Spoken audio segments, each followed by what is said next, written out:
এই প্রথম বলি খেলা শুরু হয় তো এখানে সর্বমোট 16 জন বলি অংশগ্রহণ করে। আজকে আমরা দেখেছি বিভিন্ন জায়গা থেকে যারা বলি এসেছে অনেক সুন্দর তারা পারফর্ম করেছে। তা আমরা ভবিষ্যতে আরো যারা ভালো বলি খেলা হয় এরকম আমরা উপভোগ করবো আর কি।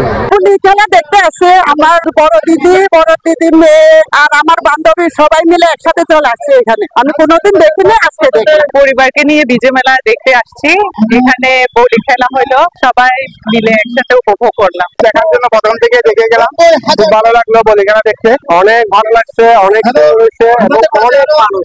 পার্বত্য চট্টগ্রামে আদিবাসী জনগোষ্ঠীর ঐতিহাসিক যে বৈশাখীর উপলক্ষে আমাদের যে ঐতিহাসিক যে মেলা, এই মেলা উপলক্ষে আজকে আমাদের সমাপনী অনুষ্ঠান। এই সমাপনী অনুষ্ঠানে আমাদের পার্বত্য চট্টগ্রামে ঐতিহাসিক বলি খেলা এবং সাথে হচ্ছে আমাদের আজকে মনোজ্ঞ সাংস্কৃতিক সন্ধ্যা সহ আজকে আমাদের এখানে যে বিশেষ আকর্ষণ হচ্ছে আমাদের যে বৈশাখ উপলক্ষে যে র্যাপেল সেটা অনুষ্ঠিত হতে যাচ্ছে।